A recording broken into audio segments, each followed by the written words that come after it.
अस्सलाम वालेकुम। उम्मीद है कि आप सब खैरियत से होंगे और अपने घरों में खुश होंगे।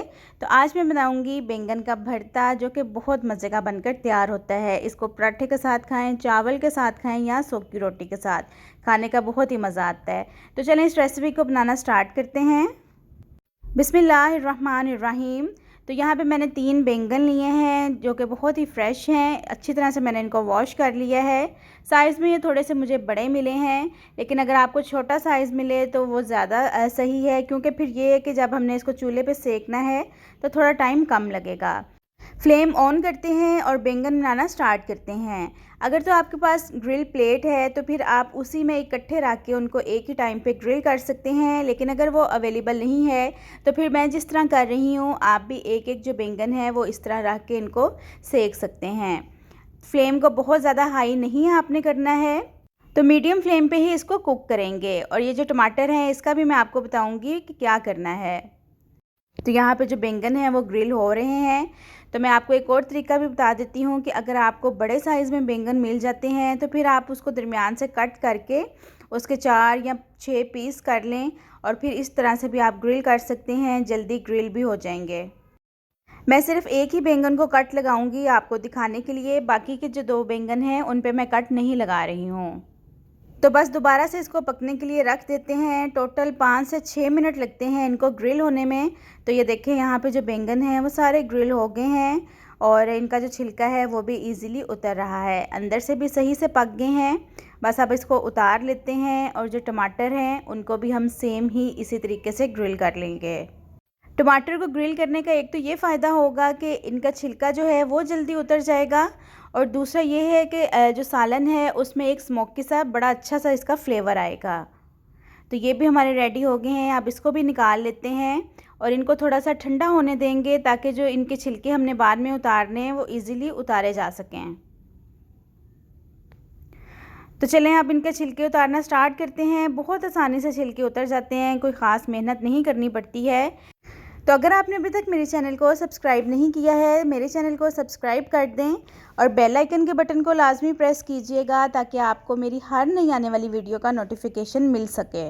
बैंगन और टमाटर के छिलके मैंने उतार लिए हैं। अब बैंगन को मैश कर लेंगे तो इजीली ये मैश हो जाएंगे, क्योंकि ये अच्छी तरह से गले हुए हैं, पके हुए हैं, तो इसलिए ज़्यादा टाइम नहीं लगेगा इसको मैश करने में।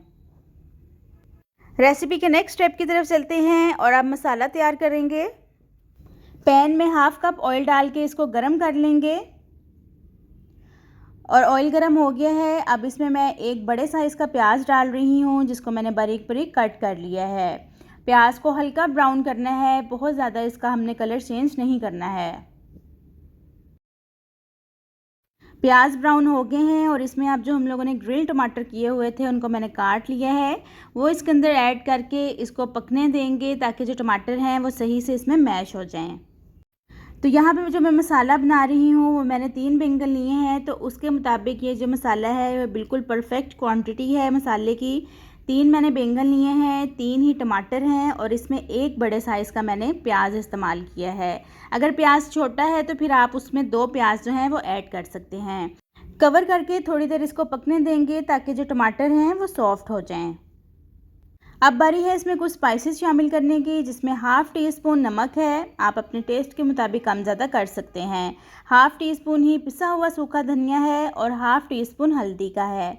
इसके अलावा इसमें कोई भी मसाला नहीं जाएगा और मैंने इसमें सुरख मिर्च भी शामिल नहीं की है, क्योंकि मैं इसमें सब्ज़ मिर्चें ही ऐड करूँगी। उससे जो इसका फ्लेवर और टेस्ट है वो बहुत ही ज़्यादा इन्हेंस भी हो जाता है और बहुत मज़े का भी आता है, तो इसलिए मैं इसमें सुरख मिर्चें नहीं डाल रही हूँ। और मैंने इसमें लहसुन अदरक का पेस्ट भी शामिल नहीं किया है, क्योंकि मैं उसके बगैर ही इस रेसिपी को बनाती हूँ हमेशा और बहुत मज़े की बनती है। तो इसमें अब मैं 2 सब्ज़ मिर्चें ऐड कर रही हूँ, फिर मैं बाद में टेस्ट करूँगी। अगर मुझे सब्ज़ मिर्च कम लगी तो मैं एक इसमें और ऐड कर दूँगी। 2 से 3 मिनट के लिए मसाले को भून लेंगे ताकि हमारा जो मसाला है वो अच्छी तरह से भुना जाए और कोई स्मेल वगैरह इसमें बाकी ना रहे। और अब इसमें बैंगन को ऐड करके इसको मिक्स कर लेंगे। बहुत जल्दी ये रेसिपी बन जाती है, कोई ज़्यादा टाइम नहीं लगता है इसको बनाने में। 3 से 4 चम्मच मैं इसमें दही के डाल रही हूँ। अगर आपके पास दही नहीं है तो फिर आप उसकी जगह पे इसमें 2 जो हैं वो नींबू भी निचोड़ सकते हैं। इसको भी अब मिक्स कर लेंगे। बैंगन का जो भरता है वो ऑलमोस्ट डन हो गया है। सिर्फ अब इसको हम 2 से 3 मिनट का दम लगाएंगे स्लो फ्लेम पे। बैंगन का भरता तैयार हो गया है, तो बस अब इसको डिश आउट करते हैं और इसकी फ़ाइनल लुक मैं आपके साथ शेयर करती हूँ। तो उम्मीद करती हूँ ये रेसिपी आपको अच्छी लगी होगी। अगर अच्छी लगी है तो लाइक एंड शेयर कर दें। तो चलें, आपसे नेक्स्ट वीडियो में मुलाकात होती है। अपना बहुत सारा ख्याल रखिएगा। अल्लाह हाफिज़।